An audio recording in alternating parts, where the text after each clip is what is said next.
Ja nyt puhutaan aiheesta, joka on varmasti monelle teistä ajankohtainen ja mielenkiintoinen. Eli miksi verkossa tapahtuva koulutus ja digitalisaatio hyödyttävät yrityksiä ammatillisessa koulutuksessa. Verkossa tapahtuva koulutus ja digitalisaatio ovat avainasemassa, kun halutaan kehittää yrityksen ammatillista koulutusta, eikä vain kehittää, vaan viedä se aivan uudelle tasolle. Ensimmäinen tai kenties selkein hyöty on joustavuus ja ajansäästö. Verkkokoulutus ei ole sidottu aikaan tai paikkaan. Työntekijät voivat oppia juuri silloin, kun heille parhaiten sopii, kun tuottavalta työltä on aikaa. Tämä joustavuus tarkoittaa, että työntekijöiden ei tarvitse ottaa vapaata tai matkustaa koulutusta varten, mikä säästää sekä aikaa että rahaa. Säästöt eivät jää pelkästään matkustamiseen. Verkkokoulutukset ovat usein edullisempia kuin perinteiset lähiopetukset. Ei tarvitse vuokrata tiloja, maksaa luennoitsijoiden matkakuluja tai painottaa materiaaleja. Lisäksi digitaaliset koulutusmateriaalit voidaan käyttää aina uudelleen, päivittää helposti ja jakaa laajalle yleisölle ilman lisäkustannuksia.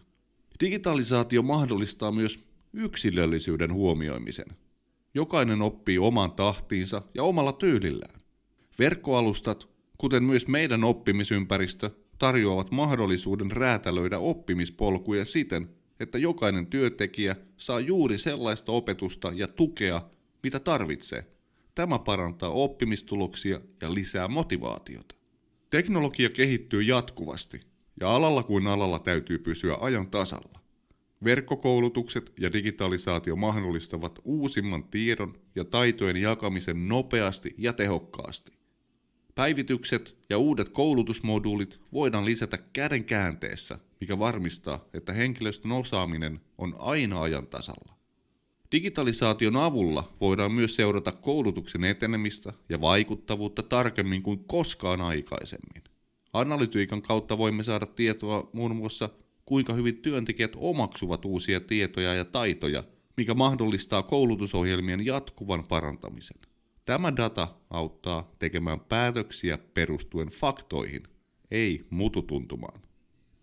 Lopuksi on tärkeää ymmärtää, että digitalisaatio ei ole vain tämän päivän trendi, vaan tulevaisuuden normi.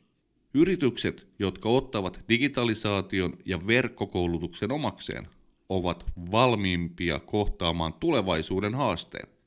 Ne voivat reagoida nopeammin muutoksiin, kehittää henkilöstönsä osaamista tehokkaammin ja pysyä kilpailukykyisinä alati muuttuvassa maailmassa. Eli nyt on aika ottaa digiloikka myös henkilöstön kouluttamisessa ja hyödyntää verkossa tapahtuvaa koulutusta. Se ei ole vain fiksua, se on oikeastaan välttämätöntä. Toivottavasti tämä lyhyt kokonaisuus antoi teille hyviä näkökulmia ja innostusta lähteä kehittämään yrityksenne koulutusta digitaalisin keinoin. Kysykää meitä lisää, keskustellaan ja ennen kaikkea lähtekää mukaan rohkeasti.